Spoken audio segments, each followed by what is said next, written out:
बुलेटिनमध्ये आपलं स्वागत। वळतोय एका महत्त्वाच्या बातमीकडे। भाजप शिवसेनेच्या युतीवर आता संक्रांतीचं सावट आलंय। 15 तारखेनंतरच युती संदर्भातील चर्चेला सुरुवात होणार आहे। शिवसेनेतील सूत्रांची ही माहिती आहे। मकर संक्रांतीमुळे युतीबाबत बोलणी होणार नसल्याचं कळतंय। संक्रांतीनंतरच त्यामुळे आता तिळगुळ घ्या आणि गोड गोड बोलाची सुरुवात होऊ शकते।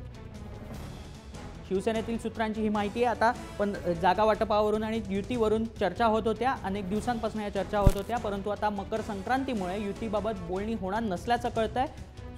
विशेष सूत्रांकडून ही माहिती मिळते आपल्याला आणि याचबाबत अधिक माहिती देतात आपले प्रतिनिधी हेमंत बिरसे। हेमंत, काय सांगाल या सगळ्या संदर्भात?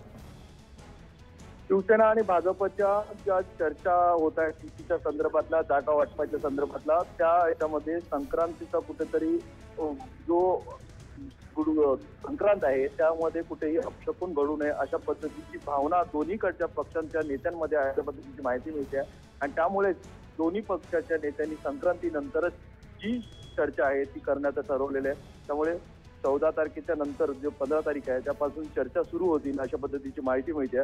त्यामुळे जागा वाटपाच्या संदर्भातला जो मुख्यमंत्र्यांनी दाखवलेला आग्रह आणि उद्धव ठाकरे शिवसेना पक्षप्रमुख हेही त्या पद्धतीने युतीच्या संदर्भात सकारात्मक आहेत आणि त्यामुळे दोन्ही पक्षांचे नेते त्यामुळे कुठेही प्रसारमाध्यमाला प्रतिक्रिया देत नाही आहेत। पण ही सूत्रांची माहिती आहे की ही चर्चा होईल ती 15 तारखेपासून सुरू होईल। त्यामुळे मकर संक्रांतीमध्ये तिळगुळ घ्या, गोडगोड बोला आणि युतीचा धर्म पाळा अशा पद्धतीची भावना या दोन्ही नेत्यांमध्ये दिसते आहे।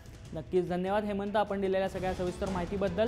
तर मकर संक्रांतीचं कारण देत ह्या सगळ्या चर्चांना बगल देण्यात आली आहे। संक्रांतीनंतरच तिळगुळ घ्या आणि गोडगोड बोला आणि युतीचा धर्म पाळा अशा पद्धतीचं चर्चा ह्या मकर संक्रांतीनंतर होण्याची शक्यता दोन्ही पक्षांकडून मिळतात।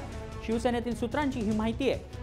त्यानंतर आता संक्रांतीनंतरच त्यामुळे युतीबाबत नक्की काय निर्णय घेण्यात येतात हे संक्रांतीनंतरच कळू शकणार आहे।